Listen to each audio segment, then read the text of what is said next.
சாந்தி. ஜனவரி 27, 2024. காலை முரளி பாப்தாதா மதுபன். சாராம்சம். இனிய குழந்தைகளே, ஆன்மீக சத்திர சிகிச்சையாளர் உங்களுக்கு ஞானமும் யோகமும் என்ற அற்புதமானதும் முதற்தரமானதுமான ஊட்டச்சத்தை ஊட்டுகின்றார். இந்த ஆன்மீக ஊட்டச்சத்தை பரிமாறுவதன் மூலம் தொடர்ந்தும் அனைவருக்கும் விருந்தோம்புங்கள். கேள்வி: உலக ராஜ்ய பாக்கியத்தை பெறுவதற்காக நீங்கள் எந்த பழக்கத்தை மிகவும் உறுதியாக கிரகிப்பதற்கு முயற்சி செய்ய வேண்டும்?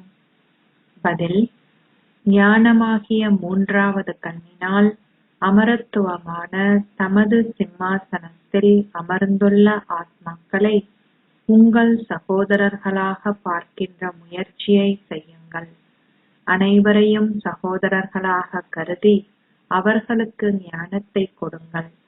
முதலில் உங்களை ஓர் ஆத்மாவாக கருதி பின்னர் உங்கள் சகோதரர்களுக்கு விளங்கப்படுத்துங்கள். இதை நீங்கள் பழக்கமாக்கிக் கொண்டால் உங்கள் ராஜ்ய பாக்கியத்தை நீங்கள் அடைவீர்கள். இப்பழக்கத்தின் மூலம் சரீர உணர்வு அகற்றப்படும். மாயையின் புயலும் தீய எண்ணங்களும் உருவாக மாட்டாது. அதனால் ஞான அம்புகளினால் பிறர் மிக நன்றாக தைக்கப்படுவார்கள். ஓம் சாந்தி. உங்களுக்கு ஞானமாகிய மூன்றாவது கண்ணை கொடுக்கின்ற ஆன்மீக தந்தை இங்கே அமர்ந்திருந்து ஆன்மீக குழந்தைகளாகிய உங்களுக்கு விளங்கப்படுத்துகின்றார். தந்தையை தவிர வேறு எவராலும் உங்களுக்கு மூன்றாவது கண்ணை கொடுக்க முடியாது. குழந்தைகளாகிய நீங்கள் இப்பொழுது மூன்றாவது கண்ணை பெற்றுள்ளீர்கள். இந்த பழைய உலகம் மாறப்போகின்றது என்பது இப்பொழுது உங்களுக்கு தெரியும். இதனை யார் மாற்றப் போகின்றார்கள் என்றோ அல்லது இதனை அவர் எவ்வாறு மாற்றப் போகின்றார் என்றோ அப்பாவி மக்களுக்கு தெரியாது. ஏனெனில் அவர்களுக்கு ஞானமாகிய மூன்றாவது கண் இல்லை. இப்பொழுது குழந்தைகளாகிய நீங்கள் ஞானமாகிய மூன்றாவது கண்ணை பெற்றுள்ளீர்கள். அதன் மூலம் நீங்கள் உலகின் ஆரம்பம், மத்தி, இறுதியை அறிந்துள்ளீர்கள். இதுவே ஞான சக்கரின் ஆகும். சக்கரனின் ஒரு துளி கூட மிகவும் இனிப்பாக இருக்கும். மன்மனாபவ் என்ற ஒரே ஒரு ஞான வார்த்தையும் உள்ளது. உங்களை ஓர் ஆத்மாவாக கருதி தந்தையை நினைவு செய்யுங்கள். தந்தை உங்களுக்கு அமைதி தாமத்தினதும் சந்தோஷ தாமத்தினதும் பாதையை காட்டுகின்றார். தந்தை வந்து குழந்தைகளாகிய உங்களுக்கு உங்களின் ஸ்வர்க்க ஆஸ்தியை கொடுக்கின்றார் என்பதனால் குழந்தைகளாகிய உங்களுக்கு அதிகளவு சந்தோஷம் இருக்க வேண்டும். சந்தோஷத்தை போன்ற போஷாக்கு வேறு எதுவும் இல்லை என்று கூறப்பட்டுள்ளது. சதா சந்தோஷமாகவும் களிப்புடனும் இருப்பவர்களுக்கு இது போஷாக்கு போன்றதாகும். 21 பிறவிகளுக்கு சந்தோஷமாக இருப்பதற்கு இதுவே சத்துமிக்க போஷாக்காகும். இந்த ஊட்டச்சத்தை ஒருவருக்கொருவர் தொடர்ந்தும் பரிமாறுங்கள். ஸ்ரீமத்திற்கு ஏற்ப நீங்கள் அனைவருக்கும் ஆன்மீக விருந்தளிக்கின்றீர்கள். தந்தையின் அறிமுகத்தை கொடுப்பதே உண்மையான நல்ல நிலையில் இருப்பதாகும். இனிய குழந்தைகளாகிய நீங்கள் எல்லையற்ற தந்தையிடமிருந்து ஜீவன் முக்திக்கான ஊட்டச்சத்தை பெறுகின்றீர்கள். சத்திய யுகத்தில் பாரதம் ஜீவன் முக்தியை பெற்றிருந்தது. அதாவது அது தூய்மையாக இருந்தது. தந்தை மிகவும் சிறப்பானதும் மேன்மையானதுமான போஷாக்கை கொடுக்கின்றார். இதனாலேயே அதீந்திரிய சுகத்தை பற்றி அறிய வேண்டுமாயின் கோப கோபிகைகளை கேளுங்கள் என்றொரு பாடலும் உண்டு. இந்த ஞானமும் யோகமும் ஆன இந்த போஷாக்கு முதற்தரமானதும் அற்புதமானதும் ஆகும். இந்த போஷாக்கை ஆன்மீக சத்திர சிகிச்சையாளர் மாத்திரமே கொண்டிருக்கின்றார். இந்த போஷாக்கை பற்றி வேறு எவருக்கும் தெரியாது. தந்தை கூறுகின்றார், இனிய குழந்தைகளே, நான் எனது உள்ளங்கையில் உங்களுக்காக ஒரு பரிசை கொண்டு வந்துள்ளேன். முக்தியும் ஜீவன் முக்தியும் என்ற இப்பரிசுகள் என்னிடமே உள்ளன. ஒவ்வொரு கல்பத்திலும் நானே இதனை உங்களுக்கு கொடுக்க வருகின்றேன். பின்னர் ராவணன் அதனை அபகரித்துக் கொள்கின்றான். ஆகையால் குழந்தைகளாகிய உங்களுக்குள் உங்கள் சந்தோஷ பாதரசம் எவ்வளவு அதிகமாக உயர வேண்டும்?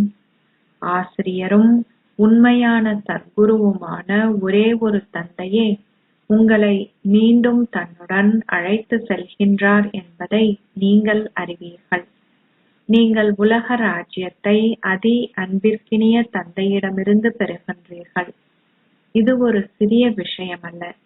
நீங்கள் எப்பொழுதும் முகமலர்ச்சியுடன் இருக்க வேண்டும். இறை மாணவ வாழ்க்கையே மிக சிறந்தது. இக்கூற்று இந்நேரத்திற்கே பொருத்தமாகும். பின்னர் புதிய உலகிலும் கூட நீங்கள் சந்தோஷத்துடன் கொண்டாடுவீர்கள். உண்மையான சந்தோஷம் எப்பொழுது கொண்டாடப்படும் என்பதை உலக மக்கள் அறியாதுள்ளார்கள்.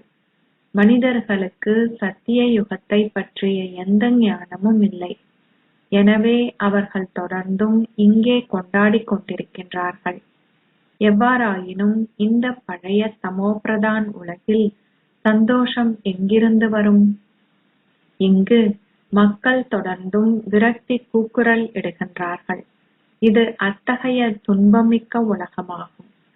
தந்தை குழந்தைகளாகிய உங்களுக்கு மிகவும் இலகுவான வழியை காட்டுகின்றார். உங்கள் குடும்பத்துடன் வீட்டில் வாழும் போதும் தாமரை மலர் போன்று தூய்மையாக இருங்கள். நீங்கள் தொழில் போன்றவற்றை செய்யும் போதும் என்னை நினைவு செய்யுங்கள். ஒரு காதலனும் காதலியும் இருக்கின்றார்கள். அவர்கள் எப்பொழுதும் ஒருவரை ஒருவர் நினைவு செய்கிறார்கள். அவள் அவனது காதலியும் அவன் அவளின் காதலனும் ஆவார்கள். எவ்வாறாயினும் இங்கு அவ்வாறில்லை. இங்கே நீங்கள் பிறவி பிறவியாக அன்பிற்கினியவரின் காதலிகள் ஆவீர்கள். தந்தை உங்கள் காதலி ஆகுவதில்லை. அந்த அன்பிற்கினியவரை இங்கே அழைப்பதற்காகவே நீங்கள் அவரை நினைவு செய்கின்றீர்கள். அதிகளவு துன்பம் இருக்கும்போது நீங்களும் அதிகளவில் அவரை அழைக்கிறீர்கள். ஆகையாலே நினைவு கூறப்படுகின்றது, வேதனையின் போதே அனைவரும் கடவுளை நினைவு செய்கின்றார்கள். ஆனால் சந்தோஷத்தின் போது எவரும் அவரை நினைவு செய்வதில்லை. இந்த நேரத்தில் தந்தையே சர்வ சக்திவான் ஆவார். நாளுக்கு நாள் மாயையும் தமோபிரதான் சர்வ சக்திவான் ஆகுகின்றாள். ஆகையால் தந்தை கூறுகின்றார், இனிய குழந்தைகளே, இப்பொழுது ஆத்ம உணர்வுடையவர் ஆகுங்கள். உங்களை ஓர் ஆத்மாவென கருதி தந்தையான என்னை நினைவு செய்யுங்கள். இத்துடன் தெய்வீக குணங்களையும் கிரகித்தால் நீங்கள் லக்ஷ்மி நாராயணன் போல் ஆகுவீர்கள். நினைவு செய்தலே இக்கல்வியின் பிரதான விஷயமாகும். நீங்கள் அதி மேலான தந்தையை மிகவும் அன்புடனும் பிரியத்துடனும் நினைவு செய்ய வேண்டும். தந்தையே புதிய உலகை படைப்பவர் ஆவார். தந்தை கூறுகின்றார், நான் குழந்தைகளாகிய உங்களை உலக அதிபதிகள் ஆக்குவதற்கே வந்துள்ளேன். ஆகையாலேயே நீங்கள் என்னை நினைவு செய்ய வேண்டும். அப்பொழுதே உங்கள் பல பிறவிகளின் பாவங்கள் அழியும். தூய்மையாக்குபவரான தந்தையை மக்கள் கூவி அழைக்கின்றார்கள். தந்தை இப்பொழுது வந்துள்ளதால் நீங்கள் நிச்சயமாக தூய்மையாக வேண்டும். தந்தையே துன்பத்தை அகற்றுபவரும் சந்தோஷத்தை அருள்பவரும் ஆவார். சத்திய யுகம் நிச்சயமாக தூய உலகமாக இருந்தது. எனவே அங்கே அனைவருமே சந்தோஷமாக இருந்தார்கள். இப்பொழுது மீண்டும் ஒருமுறை தந்தை கூறுகிறார், குழந்தைகளே, அமைதி தாமத்தையும் சந்தோஷ தாமத்தையும் நினைவு செய்யுங்கள். இப்பொழுது இது சங்கம யுகமாகும். இப்பொழுது படகோட்டி உங்களை இக்கரையிலிருந்து அக்கரைக்கு அழைத்து செல்கின்றார். ஒரு படகு மாத்திரமே உண்டென்றில்லை. முழு உலகமும் ஒரு பெரிய கப்பலை போன்றதாகும். அவர் அதனை அக்கறை சேர்க்கின்றார்.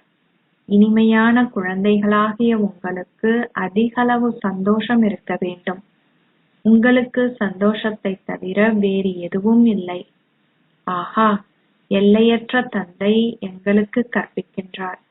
இதனை நீங்கள் முன்னர் கேட்கவும் இல்லை, கற்கவும் இல்லை. கடவுள் பேசுகின்றார், நான் ராஜயோகத்தை உங்களுக்கு கற்பிக்கின்றேன். நான் ஆன்மீக குழந்தைகளாகிய உங்களுக்கு ராஜயோகத்தை கற்பிக்கின்றேன்.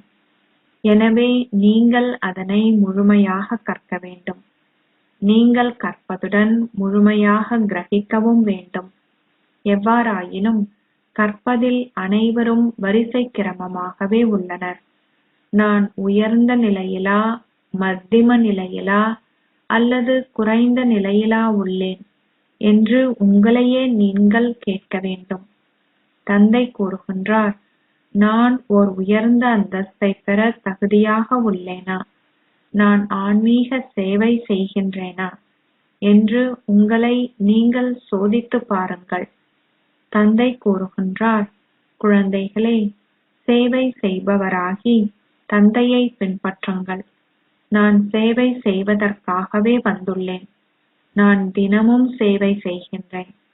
ஆகையாலேயே நான் இவருடைய ரதத்தை பெற்றுள்ளேன். இவரின் ரதம் நோயுறும்போது நான் இவருக்குள் அமர்ந்து முரளியை எழுதுகின்றேன். எனக்கு அவரின் வாயினால் பேச முடியாமல் போகும்போது குழந்தைகளாகிய நீங்கள் முரளியை தவறவிடக் கூடாது என்பதால் நான் அதனை எழுதுகின்றேன். எனவே நானும் சேவையில் உள்ளேன். இது ஆன்மீக சேவையாகும். தந்தை இனிமையிலும் இனிமையான குழந்தைகளுக்கு விளங்கப்படுத்துகின்றார், குழந்தைகளே, நீங்களும் உங்களை தந்தையின் சேவையில் ஈடுபடுத்திக் கொள்ள வேண்டும். அதாவது இறை தந்தையின் சேவையிலாகும். முழு உலகின் அதிபதியான தந்தை உங்களை உலக அதிபதிகள் ஆக்குவதற்காக வந்துள்ளார். நல்ல முயற்சி செய்பவர்கள் மகாவீரர்கள் என்று அழைக்கப்படுகின்றார்கள். பாபாவின் வழிகாட்டல்களை பின்பற்றுபவர்களே மகாவீரர்களாக உள்ளார்கள் என்று அறியப்பட்டுள்ளது. தந்தையின் கட்டளை, உங்களை ஓர் ஆத்மா என்று கருதி ஏனையோரை சகோதரர்களாக பாருங்கள். சரீரங்களை மறந்திடுங்கள். பாபாவும் சரீரங்களை பார்ப்பதில்லை. தந்தை கூறுகின்றார், நான் ஆத்மாக்களை மாத்திரமே பார்க்கின்றேன். எவ்வாறாயினும் சரீரம் இல்லாமல் ஆத்மாவால் பேச முடியாது என்ற ஞானம் உள்ளது. நான் இச்சரீரத்தினுள் வந்துள்ளேன். நான் அதனை கடனாக பெற்றுள்ளேன். ஓர் ஆத்மா சரீரத்தில் இருந்தால் மாத்திரமே அவரால் கற்க முடியும். பாபா இங்கு அமர்ந்திருக்கின்றார், நெற்றியின் நடுவில். இது அமரத்துவ சிம்மாசனமாகும். ஆத்மா அமரத்துவமான ரூபமாகும். ஆத்மா சிறிதாகவோ அல்லது பெரிதாகவோ ஆகுவதில்லை. சரீரங்களே சிறிதாகவோ பெரிதாகவோ ஆகுகின்றன. நெற்றியின் நடுவிலேயே ஒவ்வொரு ஆத்மாவினதும் சிம்மாசனம் உள்ளது. ஒவ்வொருவரின் சரீரமும் வேறுபட்டதாகும். சிலரின் அமரத்துவ சிம்மாசனம் ஆண்களுக்கானதும் சிலரின் அமரத்துவ சிம்மாசனம் பெண்களுக்கானதும் ஆகும். சிலரின் அமரத்துவ சிம்மாசனம் குழந்தையுடையதாகும். தந்தை இங்கமர்ந்திருந்து குழந்தைகளாகிய உங்களுக்கு ஆன்மீக அபியாசத்தை கற்பிக்கின்றார். எவருடனாவது நீங்கள் பேசும்போது எல்லாவற்றிற்கும் முதலில் உங்களை ஓர் ஆத்மாவாக கருதுங்கள். ஆத்மாவாகிய நான் இச்சகோதரருடன் பேசுகின்றேன். சிவபாபாவை நினைவு செய்யுங்கள் என்ற தந்தையின் செய்தியை கொடுங்கள். நினைவின் மூலமே கலப்படம் அகற்றப்படும். தங்கத்துடன் கலப்படம் கலக்கப்படும் போது தங்கத்தின் பெறுமதி குறைவடைகின்றது. குழந்தைகளாகிய நீங்கள் கலப்படம் ஆகும்போது நீங்கள் மென்மேலும் பெறுமதியற்றவர்களாக ஆகுகின்றீர்கள். நீங்கள் மென்மேலும் பெறுமதியற்றவர்களாக ஆகுகின்றீர்கள். நீங்கள் மீண்டும் தூய்மையாக வேண்டும். ஆத்மாக்களாகிய நீங்கள் இப்பொழுது ஞானம் என்ற மூன்றாவது கண்ணை பெற்றுள்ளீர்கள். அந்த கண் மூலமாக உங்கள் சகோதரர்களை பாருங்கள். சகோதரத்துவ பார்வையை கொண்டிருக்கும் போது உங்கள் புலனங்கங்கள் குறும்பு செய்ய மாட்டாது. நீங்கள் உங்கள் ராஜ்ய பாக்கியத்தை பெற விரும்பினால் முயற்சி செய்து உலக அதிபதிகள் ஆகுங்கள். அனைவரையும் உங்கள் சகோதரர்களாக கருதி அவர்களுக்கு ஞானத்தை தானம் செய்யுங்கள். அப்பொழுது இந்த பழக்கம் உறுதியாகிவிடும். நீங்கள் அனைவரும் உண்மையான சகோதரர்கள். தந்தை மேலிருந்து வந்துள்ளார். நீங்களும் மேலிருந்தே வந்தீர்கள். தந்தை குழந்தைகளுடன் சேர்ந்து சேவை செய்கின்றார். தந்தை சேவை செய்வதற்கான தைரியத்தை உங்களுக்கு கொடுக்கின்றார். அப்பொழுது நீங்கள் தைரியத்தை கொண்டிருப்பீர்கள். எனவே நீங்கள் இதனை பயிற்சி செய்ய வேண்டும். ஆத்மாவாகிய நான் எனது சகோதரருக்கு கற்பிக்கின்றேன். ஆத்மாவே கற்கின்றார். இது ஆன்மீக ஞானம் என்று அழைக்கப்படுகின்றது. இதனை நீங்கள் ஆன்மீக தந்தையிடமிருந்து பெறுகின்றீர்கள். தந்தை வந்து இந்த ஞானத்தை சங்கம யுகத்திலேயே கொடுக்கின்றார். உங்களை ஓர் ஆத்மாவாக கருதுங்கள். சரீரமற்றவராகவே நீங்கள் வந்து இங்கு ஒரு சரீரத்தை ஏற்று 84 பிறவிகளின் பாகத்தை நடித்தீர்கள். இப்பொழுது நீங்கள் மீண்டும் திரும்பி செல்ல வேண்டும். ஆகையால் உங்களையே ஓர் ஆத்மாவாக கருதி சகோதரத்துவ பார்வையை கொண்டிருங்கள். இந்த முயற்சியை நீங்கள் செய்ய வேண்டும். நீங்கள் உங்கள் சொந்த முயற்சியையே செய்ய வேண்டும். பிறருடன் எங்களுக்கென்ன வேலை உள்ளது? புண்ணியம் வீட்டிலேயே ஆரம்பமாகின்றது. அதாவது முதலில் உங்களை ஓர் ஆத்மாவாக கருதி உங்கள் சகோதரர்களுக்கு விளங்கப்படுத்துங்கள். அப்பொழுது அம்பு மிக நன்றாக இலக்கை தைக்கும். நீங்கள் உங்களை இந்த வலிமையால் நிரப்ப வேண்டும். நீங்கள் முயற்சி செய்தால் மாத்திரமே உங்களால் உயர்ந்ததோர் அந்தஸ்தை பெற முடியும். உங்களுக்கு பலனை கொடுப்பதற்காகவே தந்தை வந்துள்ளார். எனவே நீங்கள் முயற்சி செய்ய வேண்டும். நீங்கள் ஒரு சில விஷயங்களை சகித்துக் கொள்ளவும் வேண்டும். எவரேனும் பிழையானவற்றை கூறும்போது நீங்கள் மௌனமாகிவிடுங்கள். நீங்கள் மௌனமாக இருக்கும்போது அவர்களால் என்ன செய்ய முடியும்? கை தட்டுவதற்கு 2 கரங்கள் வேண்டும். முதலாமவர் வாய் தாக்கம் செய்யும் போது மற்றையவர் மௌனமாக இருந்தால் அப்போது முதலாமவர் தானாகவே மௌனமாகிவிடுவார். 2 கைகளால் தட்டும் போதே சத்தம் ஏற்படும். குழந்தைகளாகிய நீங்கள் ஒருவருக்கொருவர் நன்மை செய்ய வேண்டும். தந்தை விளங்கப்படுத்துகின்றார், குழந்தைகளே, நீங்கள் சதா சந்தோஷமாக இருக்க விரும்பினால் மன்மனாபவ் ஆகுங்கள். உங்களை ஓர் ஆத்மாவாக கருதி தந்தையை நினைவு செய்யுங்கள். ஆத்மாவை சகோதரராக பாருங்கள். இந்த ஞானத்தை உங்கள் சகோதரர்களுக்கு கொடுங்கள். நீங்கள் தியானத்தை வழிநடத்தும் போது உங்களை ஓர் ஆத்மாவாக கருதி தொடர்ந்தும் மற்றவர்களையும் சகோதரர்களாக பார்ப்பீர்களேயானால் நல்ல சேவை இடம்பெறும். பாபா கூறியுள்ளார், உங்கள் சகோதரர்களுக்கு விளங்கப்படுத்துங்கள். சகோதரர்கள் அனைவரும் தங்கள் ஆஸ்தியை தந்தையிடமிருந்து பெறுவார்கள். பிராமண குழந்தைகளாகிய நீங்கள் இந்த ஆன்மீக ஞானத்தை ஒரே ஒரு முறை மாத்திரமே பெறுவீர்கள். இப்போது நீங்கள் பிராமணர்கள், பின்னர் தேவர்கள் ஆகுவீர்கள். உங்களால் இந்த சங்கம யுகத்தை விட்டு விலக முடியாது. இல்லாவிட்டால் எப்படி நீங்கள் அக்கறைக்கு செல்வீர்கள்? அதனை உங்களால் பாய்ந்து செல்லவும் முடியாது. இது ஓர் அற்புதமான சங்கம யுகமாகும். குழந்தைகளாகிய நீங்கள் ஆன்மீக யாத்திரையில் நிலைத்திருப்பதை பழக்கமாக்கிக் கொள்ளுங்கள். இது உங்கள் நன்மைக்காகவே ஆகும். நீங்கள் தந்தையின் கற்பித்தல்களை உங்கள் சகோதரர்களுக்கும் கொடுக்க வேண்டும். தந்தை கூறுகின்றார், நான் இந்த ஞானத்தை ஆத்மாக்களாகிய உங்களுக்கு கொடுக்கின்றேன். நான் ஆத்மாவை மாத்திரமே பார்க்கின்றேன். ஒரு நபர் மற்றவருடன் பேசும்போது அவரின் முகத்தையே பார்க்கின்றார். நீங்கள் ஆத்மாக்களுடனேயே பேசுகின்றீர்கள் என்பதால் நீங்கள் ஆத்மாவையே பார்க்க வேண்டும். நீங்கள் ஞானத்தை சரீரத்தின் மூலம் கொடுத்தாலும் நீங்கள் சரீர உணர்வை துண்டிக்க வேண்டும். ஆத்மாக்களாகிய நீங்கள் தந்தையாகிய பரமாத்மாவே இந்த ஞானத்தை உங்களுக்கு கொடுக்கின்றார் என்பதை புரிந்து கொள்ள வேண்டும். தந்தையும் கூறுகின்றார், நானும் ஆத்மாக்களையே பார்க்கின்றேன். ஆத்மாக்களும் கூறுகின்றார்கள், நாங்களும் தந்தையான பரமாத்மாவையே பார்க்கின்றோம். அவரிடமிருந்தே நாங்கள் ஞானத்தை பெறுகின்றோம். இதுவே ஓர் ஆத்மா மற்றவர்களுடன் ஏற்படுத்தும் ஆன்மீக ஞான கொடுக்கல் வாங்கல் எனப்படுகின்றது.